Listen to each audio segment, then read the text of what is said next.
abalu jedhee naayere mucaa beekaa jedhamu tokko gaafa inni naayeru beekaa sanaan amma kanan lakkoomsa koo keessaan siif kaa'a na dubbisuu dandeessaan jedhe namadha jedhee nan dubbisne dhaqadhee lakkoomsa koo kaa'eefi yookaan lakkoomsa kee naa bilbili naaf kaa'i ani siifan bilbilaa kallattii Ameerikaa jira mucaan sun naaf hin bilbillee maal hin jenne nan dhiise inni natti bilbila guyyaarra gaaf tokkorraa kaasee hin beeku ituu wanni kanan qabatiin mataa isaa ila sila laayivii seene ganama laayivii seene mucaa tokko duukaa maali Ustaaz Ahmad maali yoo bilbila narraa kaasan maalumaaf bilbila narraa kaasan needhaa ture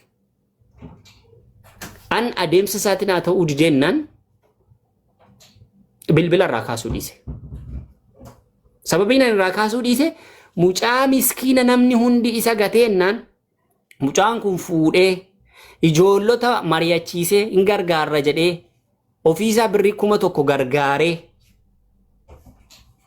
ijoolleen waadaa galte waadaa diidee ijoolleen keenya maaliif waadaa kana diidan naan ustaazota arrabsaa ituun ustaazota keenya arrabsu birrii takka laannu fedhanii diidan barakaa rabbi isaanaa godha harka dhaafime takka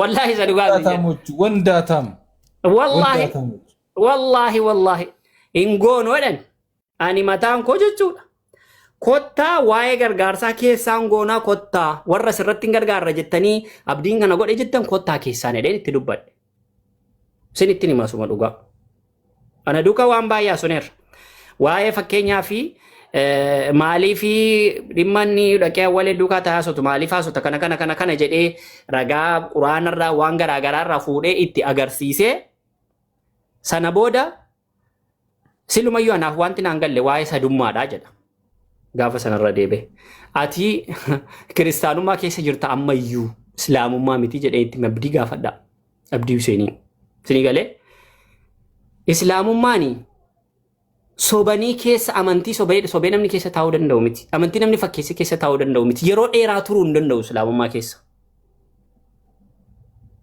wanti isin beekuu qabdan yeruma kamiyyuu islaamummaan immoo nama akka kanaa mitiiti namoota akka addunyaa kanattu islaamummaatti amanan namoota jajjabaadha yooma fakkeenyaaf kaasanii ilaaltan isinii galee namoonni dadhabaa jedhaman immoo warra qalbiin isaanii kun qulqulluudha ani garuu waan islaamummaa akka tokko naa ajaa'ibe maali beeytu wanta naa ajaa'ibe isin waan kana agartaniitu ta'e nagarre ta'e hin beeku innis maalinni islaamummaan amantii ta'uusaa fakkeenyaaf ani qormaataa fi nachi dhaqeeronni jedhu maal jedhanii ofitti simatu rabbii jedhaati jechuun maal jedhanii ofitti simatu akkamitti namni tokko waaqa amanutti kafaree amma islaamummaatiin hin danda'amu namni tokko wallaalee kafaruu hin danda'a haariitiin kafaruu hin danda'a garuu immoo waan kiristaanummaa keessa jiru dhaqii nuu qoradhu jechuun a'uuzu billaahi min shayxaan rajiim badii irratti badii guddaadha kun hin danda'amu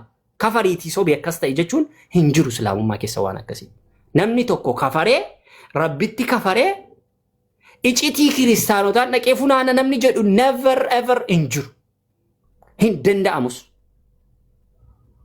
islaamummaa keessa icitii sakkam dhokataati jira waan inni jedhee jala taa'ee waraabaan ture nani jala taa'ee jechuudha waan tokko natti dhufee ituuni namni na bira taa'u ituuni namni na biraati keessa gadu ani immoo keessa gaduuf kennaan ati guyyaatti yeroo 15 naaf hin solaattu na jedhee maa muslimni guyyaatti yeroo 15 solaata ummata taa'ee dhaggeeffatu maa islaamni yeroo 15 solaata kiristaanni hin beeku amma islaamni solaatu waraabeera viidiyoo isaa poostis ni godha rakkoo miti garuu maal sin jechuuf jedheen wanti kana muslimoonni alhamdulillahi rabbil alamin jedha maaliif amantaan islaamaa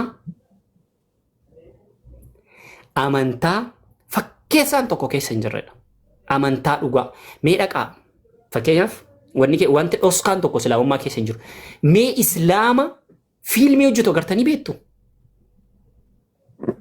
islaama diraamaa hojjetee barsiisaa islaamaa ta'ee fakkeenyuma warra garee shahaadaa kana fudhadhaa Ustaaz Farhaan diraamaa hojjetee gama islaamummaatti nama waamu agartanii beektu Ustaaz Awwal agartanii beektu Abu Haydarin agartanii beektu akkasuma Ustaaz Qamar Hussein agartanii beektu namni diraamaa hojjetee gama islaamummaatti nama waamu promotion islaamummatiin hojjetamu quraanumaaf hadiisaan qofa kalas rabba kas jedhe nabi muhammad akkas jedhan mee xiinxalaa ta'aati yeroo kaanii shaashii muslimatti dhanii niqaabatti dhanii akka dubartii islaamaatti fidanii as baasu uffata gaddaa baasu ofirraati maal akkas godhu ofirraati maal akkas godhu ofirraati maal akkas godhu ofirraati jedhu ilaala yeroo kaan wanti namni ittiin bitamu wantoota garaagaraa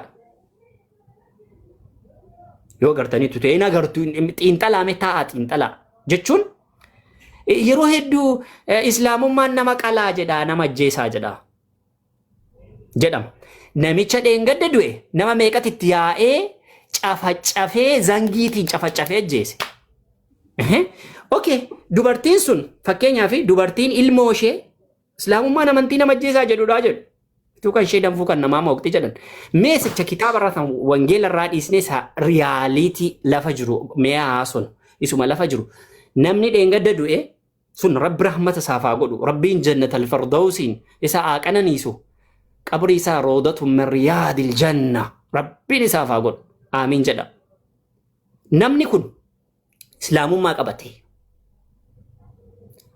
warri haadha manaasaa akkam islaamummaa qabatte jedhanii abbaan manaa akkam islaamummaa qabatte irratti gati deem ilmoonnaan daa'ima fuutee irratti gattee deemte haati manaa dhimma kanarraa illee hin dubbanne namoonni muslimaa ajandaa godhatanii hin dubbanne waan isin ajandaa godhatanii hin dubbanneef I don't know ani guyyaa lamaaf sooshaal miidiyaa irra sababa sanaa badeera jechuun miira koo to'achuu dadhabee wanti sun na gubee jechuudha daa'ima sana irratti gattee deemnaan daa'imni dhukkubsattee ituu iyyituu daa'ima fuudhee abbaan hospitaala geesse warri hospitaalaa dirqiitiin haadha fidanii mucaan yeroo haadha gartu achitti ruuhiin keessaa ba'e hin duute mucaa kiyyan qabrii islaamatti qabbaradhaa daa'ima sabiyyii qabbarachuu hin dandeessu achitti jedhanii duuriyyeetti yaasanii namni meeqa cafacafee ajjeese somba keessa waraananii ajjeesan okay islaama nama tokko akkas godheeru sababaa islaamaa daa'imni sababaa namni tokko kiristaana ta'eef islaama keessaa ba'ee akkas godhameeru namni islaama maaliif kiristaanummaa qabatte jalqaba luluwaan fakkeenyaaf tuusheen kaatee kafarte fakkeenyaan fudha maaliif maal agartechi keessatti maadha wanta ati garte maa inni maadha dhugaan amantii sana keessa jiru nu barsiisi nuti si duukaa fudhanna akkasitti taasona nama sana duukaa jalqaba sanaan ala mu ilmoo kee dhaqi ilmoo achitti irratti dhiisi ilmoo itti gati ofii kee biraa deebii jedhanii duuriyyeetti bitanii qacaqqachiisanii akkasitti namni sun du'e namoonni ajjeesan mana hidhaa jiru guutuun isaanii okay riyaalitiin lafa jiru isa kanadha namni islaamummaa keessaa nama islaamummaa amanee deebee islaamummaa keessaa ba'e nama meeqaatama jira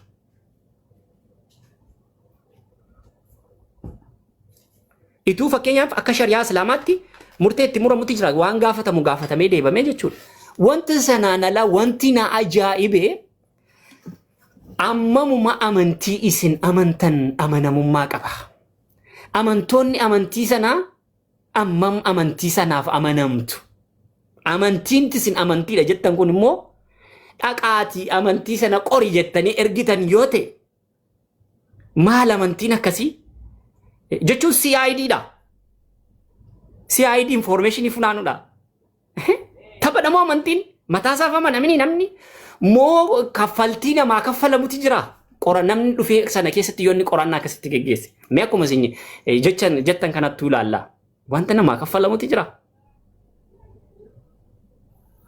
Yesuus jaalaladha jettu miti amantii akkuma amantii keessanitti immoo ofittiin qeebalamaa namni akkasii fakkeenyaaf namni kiristaanummaa keessaatti yeroo tokko ba'ee hin fudhata jechuun akka wangeelaatti hin fudhata wangeela caafata wangeela waan kana isa jedhu numa beennaa walumaan waliigala maal isin jechuu barbaade beektu bitaan yaabamus mirgaan yaabamus walga'iin kooraadha jedhan wantoonni akkasii yeroo hedduu dhufuu danda'u dogongorri jira nu bira yes dogongorri nu bira jira dogongorri bakka kam jira dheengadda dubbadheen tureni arratu hin taane namaaf birrii laachuu caalaa namni tokko kiristaanummaa keessaa yookaan amantii biraa keessaa islaamummaatti yoonni dhufe qarshii kennuu fi caalaa qodaa leestiroo bitaa fi kennaa leestiroo taa'ee haa xaragatu.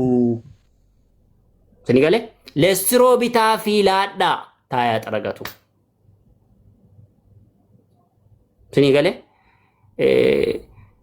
Rabbiin faaruun kun badaa miti. Kanumti Nabi Muhammad daangaa qaba faaruun dhugaa dubbachuuf. La tatruni kama atrat an-nasara. Tokko. Qul innama ana basharun mislukum yuha ilayya annama ilahukum ilahu wahid. Bakka. Ani nama akka keessa jedhan Nabi Muhammad salawatu rabbi wassalamu alayhi. Rabbuma biraa ergaa natti dhufa malee garaagarummaa tokko hin qabnoodhan. Yesuusillee namuma akka keessanii dhaadhe bar. Ana nama akka keessanii ajjeesuu barbaadoo yennis. Nabi Muhammad isanii namuma akka keessanii dhaadhe. Khalas. Nabi Muhammad salawatu rabbi wassalamu alayhi kun watani nama akka keessaniiti. Sini galee nama akka keessaniiti ergaa rabbi biraanatti dhufe. Na faarsitanii daangaa nan dabarsiina waan Yahudaa fi Nasaaraan Isa ilma Maryamiin goote sana na gootu rabbiidhas jette ilma rabbiidhas jette jarri kana taatu jedhan Nabi Muhammad alayhi salatu wassalam. Nageenyiif rahmanni rabbii isaan irraa haa jiraatu. Kanaaf bakka kanatti maal isin yaadachiisuu barbaadeen kan faaruu guutuu akka godhatu rabbi ilma namaa Islaamummaan amantii namaan guddatee namaan xiqqaatu miti. Amantii namni isaan guddatee yoo itti amanuu dhabe isaan xiqqaatudha malee. Namni Islaamummaatti amane ittiin guddata. Sababni isaa Nabi Muhammad maal turan salawaatu rabbi wassalamu alayhi yatiima turan nama re'ee tikfatu turan salawaatu rabbi wassalamu alayhi miskiina ergamaa dhumaaf dhugaa godhee kan addunyaa guutuu godhee rabbiin yeroo ni'imaa isaa itti lakkaawwatu فأما اليتيمة فلا تقهر وأما السائل فلا تنهر يا ربي الرت لك أتكون كستور تجد أبان فدي أماني أبان فدي كفري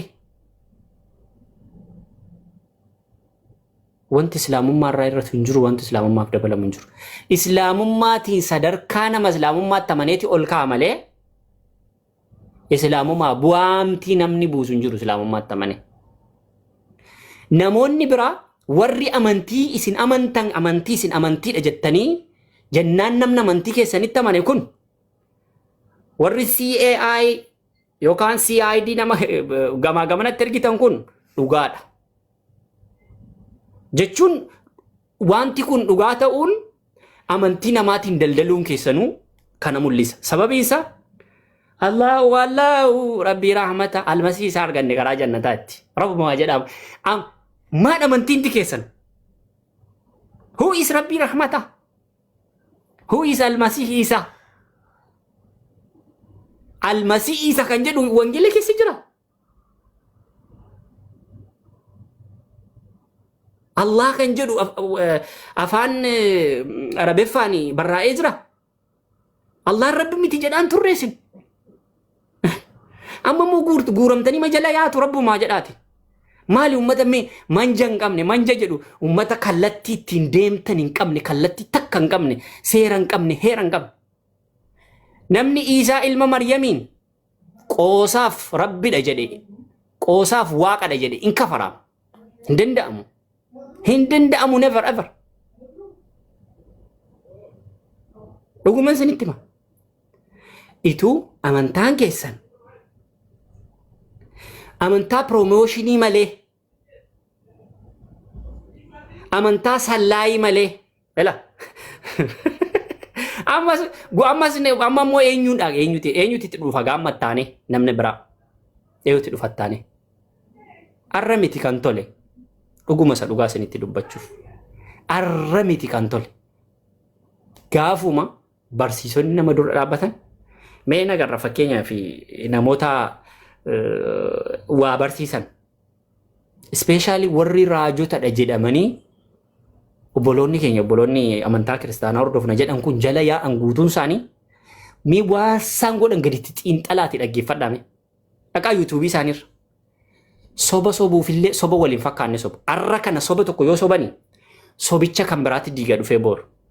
Soba sana diiguu dhufa amma san biraa.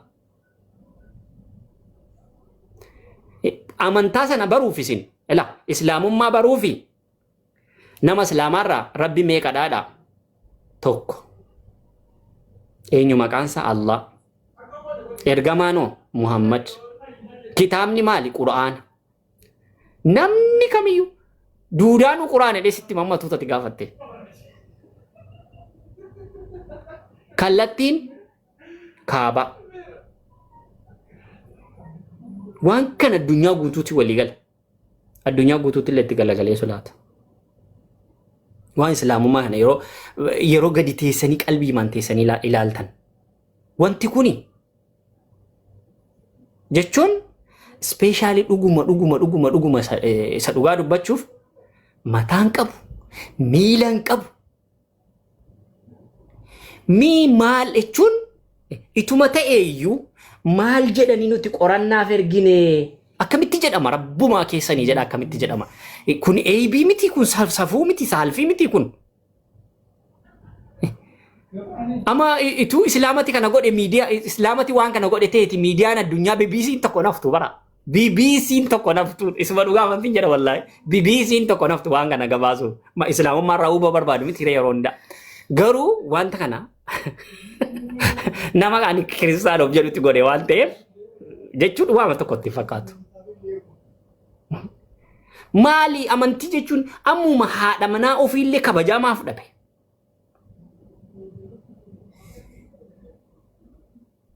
Jechuun naan bakka jechuudha baay'ee tokko wanti na ajaa'ibu yeroo hundumaa isa kanadha. Garuu Ahmad Hussein maal jedhe na jedha anati sobduudha. Yoo baay'ate yeroo ji'a lamaa booda lola kaasa mucaan kun isaan duukaa. Na amanaa isa dhugaan sin jedha. Ji'a lamaa booda lolan kaasu yoo ta'e. Teessanii ilaaltu. Garuu akki isin amma itti deemtan kun ilaa isiniifi hin ta'u. Jaallatamees miti ilaa dhugaadha. Yoo makaamee akkas ta'eyyuu dhiifama kanaan hin gabaabsa dhugaadha. Karaa kana malee karaan isaan baasu hin jiru. Maaliif needha?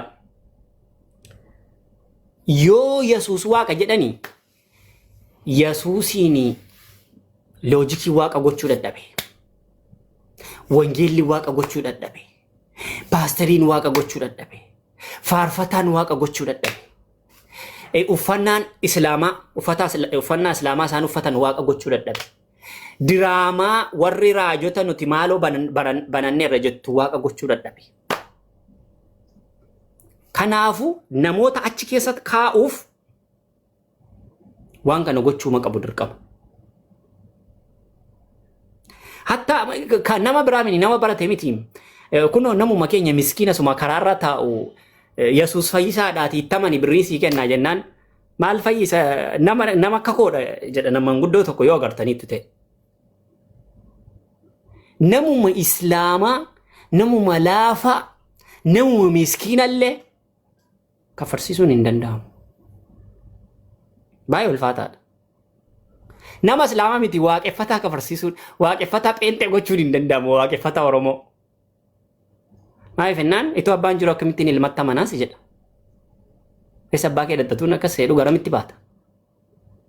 Kanaafi karaan isin amma deemtan kuni dhaloota ila dhaggeeffadha. Ammas waa tokko xiinxala koo dhagaalaa amma kun. Yoo sababaa amoon achi dhaquu kadhaan namoonni tilmaama ila waan kanaatiin dhaggeeffadha. Sababaa dheengadda murtii guutoon haariitiin wanni jedheen namoota shanti islaamummaa fudhate mini sababaa kanaan lakkaan amantii keenya amantii akkasiidha. Amantii ofiisaa of danda'ee waa geggeessuu hin dandeenyedha. jedhee yooma ka'ee wantichi kanaafuu miti yooma akkuma isaan jedhan kanattuu inni kanaaf dhaqe jedhaniyyuu jechuudha. Kun jara kana xiqqeesse yoo namni amantii keessan keessaa yaa'een dhumu ta'e yoo amantiin keessan kun goorana re'ee jedhu goorana jechuun bakka re'een itti galtu. Goorana re'een ganama nyaataaf bobba'uuf keessaa baate hin ta'u ta'e Ahmad Hussein maal jedhena jedha. Ammayyuu ta'ee jira. Namoota sooshaal miidiyaa kanarra jiran ikkoo fixneerraan xalafnee namoota jajjaboo jedhamu xalafnee fixneerra namoota muraasa tafe.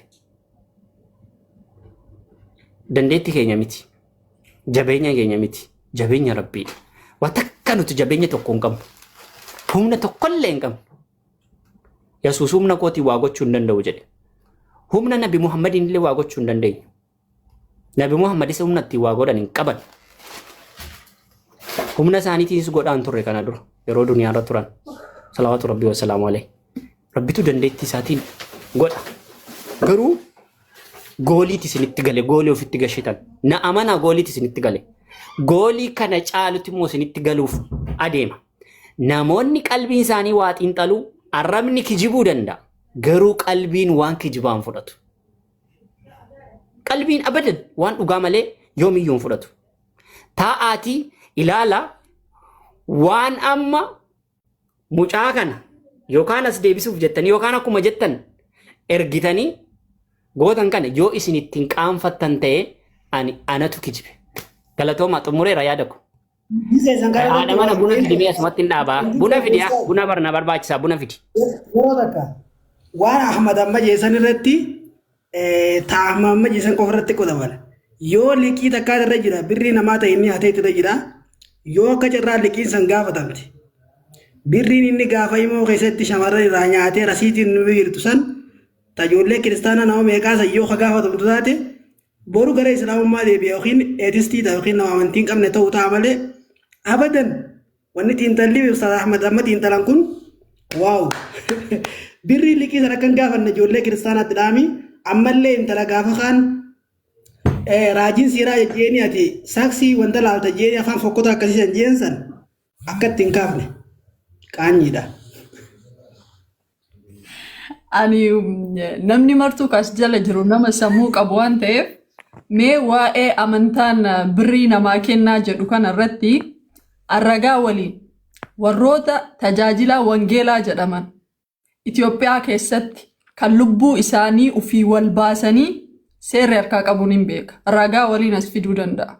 Lachuu wangeela tajaajilu lachuu raajiidha sadarkaa walirra qabu ana bira mallaqne haa ta'u isa bira mallaqne haa ta'u irratti wal ajjeesaniiti namni du'ee seeraan wal qabatee harka seeraa bira keessa jira. Mallaqni na bira haa ta'u irratti wal lolan lachinuu immoo tajaajilaa wangeelaati. Yooni waan kana kijiba ta'e ragaa wajji fidu ta'a. Ustaaza guyyaa tokko waa'ee mallaqa buusii masgiidaa irratti wal lole naa fiduu dandeettani? Tokko takka lammaffaa ustaaza asirraa waa barsiisu ka akkaawuntii isaa porofaayila jala jiru naa fidame tokko naa fidaa ka akkaawuntii ofii porofaayila jala kaa'atu. Raajota porofaayila jala akkaawuntii hin qabne immoo naa fidame deebi'aati. Raajiin tokko ka porofaayila jala akkaawuntii ani barbaadne na kolfisiisu waan baay'eedha. Akkaawuntii porofaayila jira hundumti isaanii akkaawuntii qabu. Eenyudha duuba namni maallaqaan nama bitu hanban.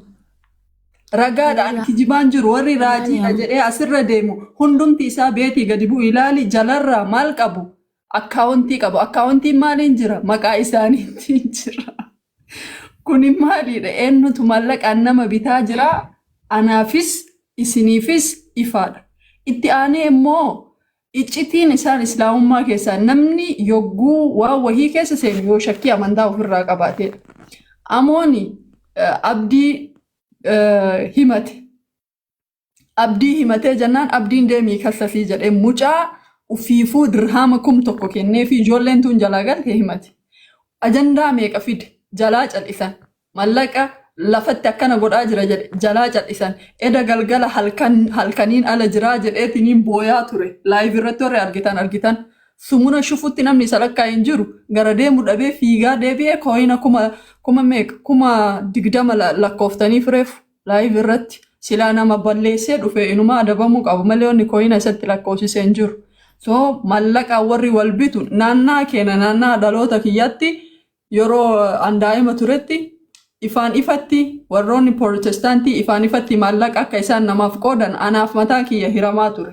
Kijibaa miti kun naannaa kamirratti illee jira baadiyyaa keessa deemanii bakkitee namoonni daawaa ittiin goone deemanii waan kan akka isaan godhan anaa miti namni martuu ragaadha waan kanarratti. Karaa biraatiin namni yoo amantaa keessaa bahe akka nama godhu Islaama osoo hin ta'in isaanuma mataa isaaniiti. Kana ragaa waliin qabaan. Islaama osoo hin ta'in isaan mataa isaaniiti. Seenaa tana isin martuu dirqama dhaggeeffadhaa. Mucaa Oromummaa jedhama. Waggaa 1 fi ji'a 5 duratti mana kiyyarratti shahaadaa qabate. Ashhadu an laa ilaaha illallah Muhammadan Rasulullah jedhee. Yennaa sangareen shahaadaa gadi jabeennan qabu ture. Hin jiru jechuun akkanatti wal qindeessanii akkanatti waan ajaa'ibsiisaa dalagaan ture. Mucaan sun garee mana kiyyarra shahaadaa wayita qabatu paastarii waggaa 13 wangeela lallabaa ture. Waggaa 13 wangeela lallabaa ture ijoollee gama Ustaad Ahmad kana. Mucaan kun shahaadaa guyyaa qabateerraahi duulli irratti baname mucaa kana. Ragaa isa akka isaan itti cafacafaniif waan godhan hunda waliin osoo nan asirra fide otomaatikaalii cufama manni kun jechuudha. Mucaan sun shahaadaa qabatee shahaadaa qabachuu isaa dhoysee 15 inni shahaadaa qabatetti haati jaartiin isaa irratti barte akka inni shahaadaa qabate. Jaartii isaa tana obboleessi jaartii isaadha Phaaphaasii ture. Phaaphaasii ture wayita waan kana isiin himtu otomaatikaalii Finfinnee dhufe qansiraa dalaga mucaan sun. Finfinnee dhufeeti daa'ima ji'a 9 kan guyyaa takka haadharraa adda baatee hin beekne laalaheetiin gara amantaa haa deebi'u daa'ima jala darbii biraa deemi jedhaniini mana keessatti daa'ima jala darbitee meeshaa manaa isa tumanii irraa fe'ataniitiin gala. Kan akkana godhe adda dureedhaan namni deemaa ture Phaaphaasiidha. Maal jedhamee awwala mana kee qulqulleessii jedhameetiin waan kana ragaa waliin harka kiyya jira. Seerri wal qabatee Finfinnee Kisii irra jiran. Takka intalti deemtee 15tti osoon akka re'eetti mar'attu daa'imni sun. Osoo boonnu haadha saniin deebi'i daa'ima tanatti jedhanii osoo kadhatan. Waan biraatii miti ilmee isaaniitiif iyyaan daa'ima ji'a 9tiif iyyaan. Intalli sun gaggabdee hospitaala seensisan. Aananii fi waan garaagaraa godhaniif jechuudha. Hospitaala hogguu seensisan dirqamaan haadha yaamsise qaamni seeraa haadha yaamsise. Intalli hogguu haadha yaamanii haadha argite lama qofa harma haadhaa hoote. Lama gizee lama qofa harma haadhaa harkifatte. Sadaffaa irratti ruuhiin isii keessaa baate. Mucaa laalaa ilmeen harka isaa irratti duute harkaa luka isaa caccabsanii tumanii firee isaa firaasha isaa afaa isaa reeffa daa'ima irraa fe'atanii biraa galan.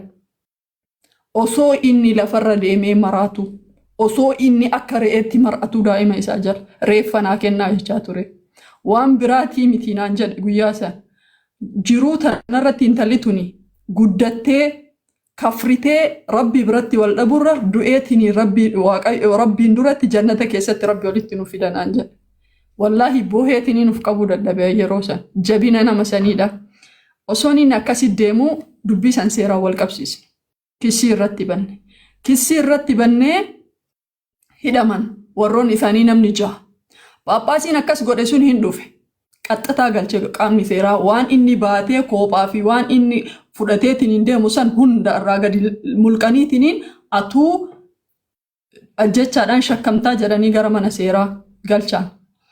Birrii 250 mucaa sanii kafalanii birriin 100 kafalamee fi yoo mataa isaa gorraatanii morma isaa fiddanii ka dhuftan taate 150 isiniif kennama jedhameeni nama 4 hogguu inni halkan galuu bakka 7 waraananii feerroodhaan jechuudha. Halkan isa bakka 7 waraananiiti wallahi billahi somba isaa hanga sombi isaa gadi tarutti mucaa waraana. Waan biraatii miti kootiin warroota isa cafacafee san akkana qabateetiin hin bule. Akkanatti dhiiga isaa kootiin sun dhiqee kootii san wayita inni qabatee manatti hin galu mana hospitaalaa galu kootii abbaa kootii sanii namni beekuun jira ture. Eenyuun akka ta'e wayita san seera dhiyeessanii namoonni sun 4 qabaman. Yogguu isaan qabaman namni suni mallaqaa fi risiita waa waliin haasa'an san hunda mana seeraa duratti baasan. San qofaa miti nama shahaadaa nama san qabsiise. Guyyaadhaan birrii 300 oltu saamame guyyaa san. Mucaa san nama isa deeggaraa ture jedhanii keessaan irra gahanii. Sunis ragaa waliin lafa jira. Mucaan sun dhukkuba sanirraa fayyuu dadhabee osoo boohu yaa rabbi hangana ajjeesi jedhu takkatti dheengadda shahaadaa qabatee gara rabbii deeme. Kana hunda ka ta'e nama islaamummaarraa bahe osoo hin tahin nama amantaa keessanirraa bahedha. Malee nama islaamummaa gadhiisee miti namni akkasi cafacafamee har'a rabbii ol ga'e. Sanillee seeraanis heeraanis gaafachaa jira. Gaafachuufillee deemna ittillee deemaa jira. Waan seeraa wal qabate waan an har'a miidiyaa kanarra dhufee dubbadhu miti. Garuu waan ummata muslimaa hundatti aaree garaa kiyyana dhukkube keessaa wayita kuunii kun asirraa afaan banuufi kuunii kun wal arrabsu ajandaa godhattan. Ilma namaa kan zaahiratti shahiida ta'e mucaa san namni asirraa ajandaa godhatee waa'ee isaa haasa'een jiru. Maqballeessiin amantaa maqballeessuu hin dandeettu. Waan feetan if'aluu maashi'itu waan feetan haasaha waan feetan godhaa. Isinii warra amantaa keessan jalaa bahe akkanatti jala deemee isinii Abdii Raggaasaa haa ajjeefamuu koomantiin namaa ol haa bahuuti. Nuti nama amantirraa bahe eenyu koomantii isaa jala deemee ajjeesaa jenneen. Nama ajjeesaa jedhayyuu irratti duulla. Isinii bar Abdii Raggaasaa bakka argitanitti maalii bakka argitanitti isuma ammuma kanaanuu waan jechaa jirtan isin ni beektan. So kanaafi amoon gargaaran minaamina jettan paaspoortii irraa dalaguu dinnee ID kennuufii dinnee irratti naqqaanee geema taphachiisuu dinnee numartuu harka jalaa fudhannee gara deemu wallaallaan itti zoorraan fiigaatiniin. Qoshaashuma isaatti achi deebi'ee homaa rakkoon qabu kuni warni anas bira jechuu barbaadu. Tokkoon risiitiin dubartoonni isarratti birrii ergaa turanii warri ragaan isin bira jiru. Kiyyamaan taane iccitii kiyya ol baasaa hunda kennayyuu irraa haa baratamu. Ol baafamee asirratti haasaa xila. Mikniyaatum beekamtii garee shahaadaatiin alatti marii kennaan alatti osoo namni gargaaraan jedhin gargaartan ofii keessanii waan ta'eef risiitiin tokko warri isin bira jiru. Risiitii maalii sagalee nullee waan nu bira jiruun baafna ijoolleen biraa namoota shahaadatti dhufan.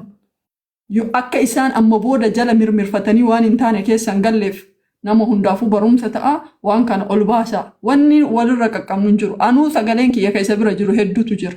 Shahaadaa eega qabatte akkana godhiin yoo ustaad ebelutti akkana naan jedhe inni islaamummaa siin kennine inni illee sirraan fudhatu dhiisi. Wannan jechaanii jira ture hedduu jira. Kiyyarraa jalqabee haa ba'u nama biraatiif barnoota akka inni ta'uuf jechuudha. Warroonni biraa warra shahaadaa qabatee dhiisee akka waan nabiyyiin yookiin ergamni biraa dhufee akkana nu goggodhu kun anaawwaniinuu bishaan qabbanaa haa dhuguuti. Ka fedhe haa deemu, ka fedhe haa kafaru. Kuni dhimma kennaa miti. Dibaa isin kijiba nurra dibdan immoo do whatever gabaa waan jaallattu arrabsiti jetti Oromoon nagaa tura.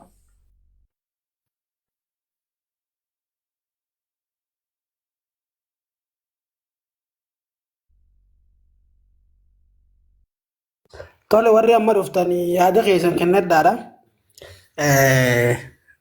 Ani gama kiyyaan namni sagaleen kee jira biliyoon faanis warri amma dhuftanii darfaanis yaada keessan kennadhaadha. Gabaabumatti garuu alhamdulillah namni tokko yidduu ta'uu irra karuma tokko cituu wayyaadha. Kaafiru kiristaana ta'uu isaatti gammadu osoo hin taane gab jidduu deemee isa ustaazanii sheekanii fi nama jidduu deemee wal dhabsiisurraa akkanatti gam tokko cituunsaa waan bareedaadha. Akkas inshaallah warri itti aantan sayya ingilchaa yaada keessan kennadha inshaallah.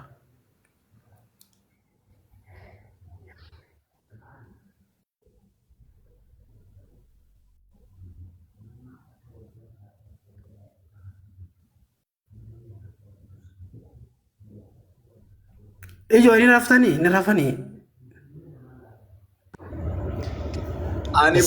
السلام عليكم ورحمة الله وبركاته. وعليكم السلام ورحمة الله وبركاته. أنا بوغن جلجار وقت سودا جلجار رندو بدران. تفو في جلجار؟ لا تفو في يراكم قبو اليوم. راتك جدا لكها ويا راتك جدا لكها تكاني نما شهادة قبته ويا را كان الريا دارين دل كان دسامن تبوارا يسين بيسي شيء أنجج نما شمفيدا يسين بيسي ይህንን ቃል እገባላችኋለሁ። ስለታየ ትንይሲስና ቆየ ገበርበደን ኢንሻአላህ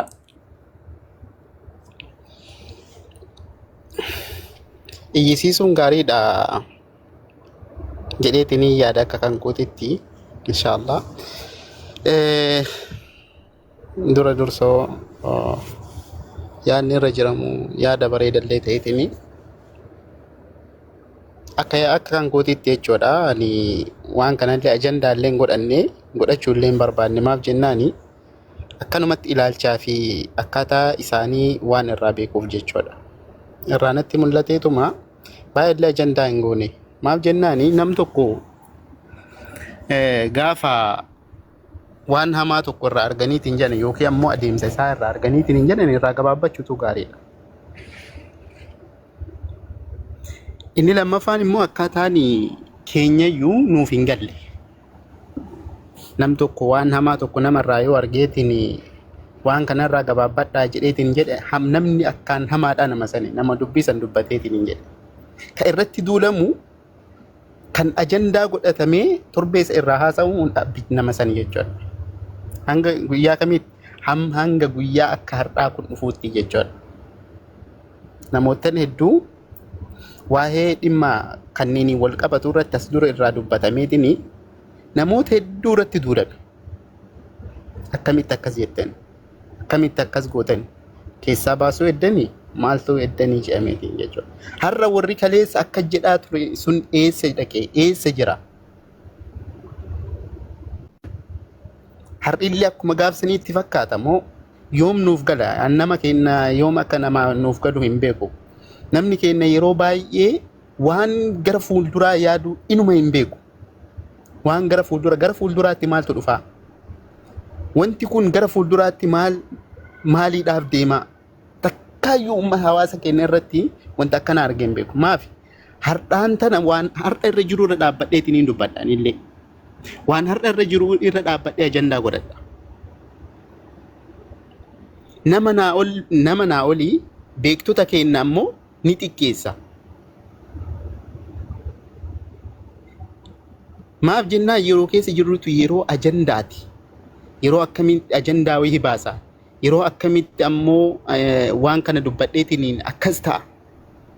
Namni hundi isaa erga miidiyaa banateetiin jedhee beekaadha. Hayyoodha. Akkasitti fakkaata. Anarraa kaasee jechuudha.